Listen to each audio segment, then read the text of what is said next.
tudo bem com vocês? Eu espero que sim, sejam todos muito bem-vindos. Eu sou a Bela e hoje estou muito animada porque teremos uma nova série aqui no canal que é para falar sobre literatura asiática. E nada melhor do que começar essa série falando sobre Pachinko, livro da escritora sul-coreana Min-ji Lee. E neste mês, no dia 25 de março, nós teremos o prazer de ganhar um drama exclusivo da Apple TV inspirada nesse grande livro. Todas as pessoas que leram Pachinko ou gostam muito desse universo de dramas, filmes asiáticos, estão muito ansiosas para o lançamento dessa obra, porque além do livro ser muito bem escrito, e neste vídeo eu vou contar os motivos pelos quais você deveria ler se ainda não teve a oportunidade, esse livro conta a história de superação, resiliência e inteligência dos imigrantes coreanos que vivem no Japão.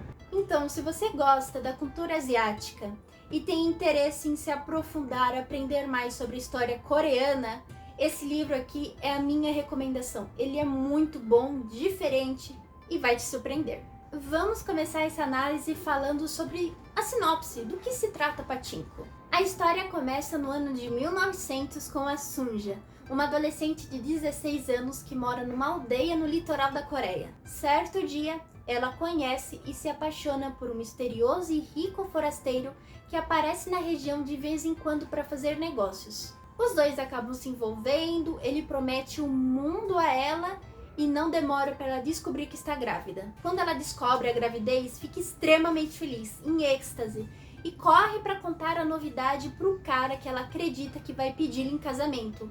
Mas ele joga um balde de água fria, dizendo que já tem 3 filhas, uma mulher e toda a sua família mora no Japão. Sunja fica desolada com a notícia e não aceita ser sua amante, então ela toma a difícil decisão de criar seu filho sozinha. Nesse meio tempo, aparece na pensão da mãe da Sunja um pastor que está entre a vida e a morte com um grave episódio de tuberculose. Tanto a Sunja quanto a mãe cuidam dele, ele se recupera e, como forma de agradecimento, pede a Sunja em casamento e promete cuidar dela e do filho no Japão, já que ele estava de passagem nessa aldeia para ir para o Japão assumir uma igreja. Nesse período, a Coreia está sob domínio do Japão, que está lutando a Segunda Guerra Mundial, e a Sunja está como imigrante no Japão, onde ela e a sua família sofrem inúmeros preconceitos. E é a partir daí que nós acompanhamos as 4 gerações dessa família que lutam para sobreviver e prosperar neste país que discrimina e exclui os imigrantes coreanos. Agora, para começar de fato a análise desse livro, eu vou dizer para vocês qual é a primeira linha da história. A história falhou conosco, mas não importa. Eu comecei com essa frase porque ela deixa muito clara qual era o principal objetivo da escritora com o livro.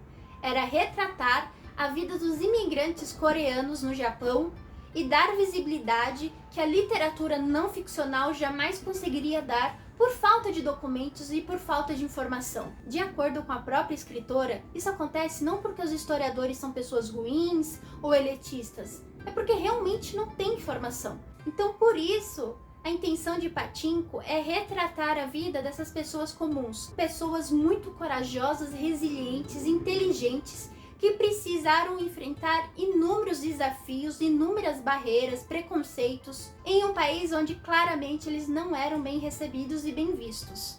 Uma coisa muito bacana que eu gostaria de compartilhar é que nada é por acaso em Pachinko, principalmente pelo fato da escritora ser formada em História e também em Direito, e ter escrito Pachinko para que ele fosse um romance social realista. Para isso, ela fez muita pesquisa acadêmica antes de fato começar a escrever Pachinko.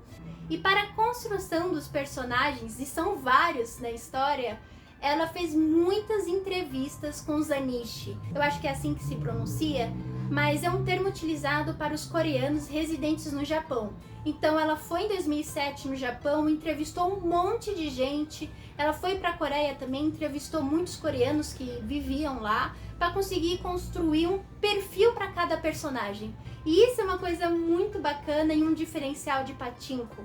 Todos os personagens não são ficcionais no sentido de que ela tirou da cabeça, mas todos foram construídos com base nas entrevistas que ela fez ao longo dos anos. Isso é incrível!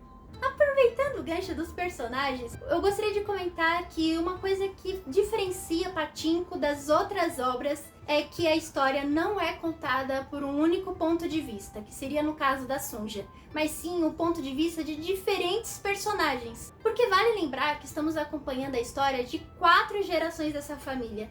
Então vamos passar por muitos anos, por muitos períodos históricos diferentes, como a colonização japonesa da Coreia, a Segunda Guerra Mundial, o cristianismo, as relações familiares, o papel da mulher ao longo dos anos na Ásia. Vamos também ter noção de quais foram os vários preconceitos que os imigrantes coreanos sofreram na Coreia. Então, como tem muitos detalhes, muitos períodos históricos, isso deixa a história extremamente rica, é muito gostoso de acompanhar. E aqui vai uma curiosidade, já que eu falei de preconceito, a ideia original de Pachinko foi inspirada quando a Min Jin Lee viu uma reportagem sobre o menino coreano residente no Japão, que acabou tirando a própria vida depois que ele foi atacado inúmeras vezes por seus colegas japoneses na escola. Ela viu qual é o impacto que o preconceito tem na vida das pessoas. Então Pachinko também aborda os inúmeros preconceitos que esses imigrantes sofreram, como casamento, moradia, orientação sexual, alimentação, religião, emprego. E quando fala emprego, podemos falar por que o livro se chama Pachinko. Primeiro, deixa eu explicar o que é Pachinko, porque eu só fiquei sabendo depois que eu li o livro. Pachinko é um jogo que foi importado dos Estados Unidos na década de 20, mas ganhou popularidade entre os adultos japoneses na década de 30. E os jogadores vão nesses salões de Pachinko e compram várias bolinhas de metal pequenininhas. Cada bolinha custa cerca de 4 ienes, que convertendo seriam 18 centavos mais ou menos. Aí você vai nessa máquina de Pachinko, que fica assim na vertical, e começa a jogar. Aí você tenta colocar essas bolinhas em lugares estratégicos. E dependendo de onde você coloque, você vai ganhando mais e mais bolinhas. Quando você termina de jogar, você pega essa bandeja com um total, de bolinhas, coloca numa máquina que vai contar e vai te entregar um ticket.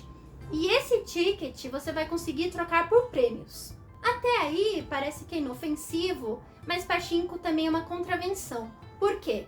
Quando você sai dos salões de Pachinko, vai ser quase que certo que você vai encontrar lugares que vão pegar esses tickets que você conseguiu e vai trocar de novo por ienes, de novo por dinheiro. E isso é errado, isso é ilegal. Estima-se que essa indústria de Pachinko movimenta mais de 900 bilhões de dólares ao ano e que ela gera mais emprego do que as 10 maiores montadoras de automóveis do Japão juntas. Esse negócio é comandado desde o final da Segunda Guerra Mundial, majoritariamente por coreanos que vivem no Japão, e era a única forma que os coreanos encontravam para conseguir tentar enriquecer nesse país. E por muito tempo esses imigrantes só encontravam empregos nos setores estigmatizados da economia japonesa, como Pachinko, que está intrinsecamente ligada a Yakuza, que é a famosa máfia japonesa. E assim, mesmo que as gerações seguintes desses imigrantes tivessem condições financeiras ou tivessem estudado em escolas japonesas, eles ainda eram isolados pelo preconceito e não conseguiam encontrar empregos fora do seu nicho étnico. E hoje, apesar do desinteresse dos jovens pelo Pachinko tradicional e também pelos esforços do governo japonês de tentar restringir a permanência nesses salões, de restringir os prêmios, 1 em cada 10 japoneses ainda jogam Pachinko pelo menos uma vez por semana. Dito isso, eu posso afirmar que Pachinko vai te marcar. E ele me marcou de um jeito que eu não esperava. Só para contextualizar vocês, eu sempre gostei muito da cultura asiática, principalmente da japonesa. Desde pequeno, assistia muito animes, eu comprava muitos mangás. E quando eu fui para um intercâmbio no Canadá em 2012, eu fiz muita amizade com sul-coreanos. E eu comentava, sem maldade nenhuma, como eu gostava do Japão, como eu gostava dos animes e tal. E sempre quando eu comentava, compartilhava isso com eles, eles me ouviam, mas eles faziam uma cara de decepção. E eu nunca entendi por quê. E sim, eu poderia ter estudado, poderia ter me aprofundado mais para entender o motivo daquelas reações, Mas hoje eu vejo que eu tinha uma visão muito romantizada do Japão, né? Pra mim, Japão era sushi, era anime, era mangá, era tecnologia, mas o Japão tem muita história. O Japão tem uma história que a gente precisa conhecer. E a mesma coisa com a Coreia. A Coreia do Sul não é só K-pop, não é só dramas coreanos. Ela tem uma história que vale a pena a gente estudar, entender, conhecer.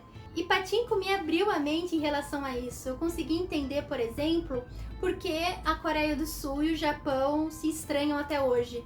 Tem um motivo histórico para isso e esse livro é incrível. Ele me ensinou muita coisa da história da Coreia e se você quer saber mais, se aprofundar mais na história, eu recomendo tanto Pachinko quanto o drama sul-coreano Mr. Sunshine, que também tem resenha aqui no canal, que ele entra num período histórico fundamental para quem quer aprender mais sobre esses dois países. Então é isso, pessoal, espero muito que vocês tenham gostado da resenha. Eu gostei muito desse livro, ele é impecável. Se você gosta da cultura asiática, da cultura coreana, fica aqui a minha recomendação. Se vocês gostaram, deixe seu feedback aqui nos comentários, dê um joinha, se inscreve no canal se vocês curtiram o vídeo e vejo vocês na próxima semana. Combinado? Muito obrigada e annyeong!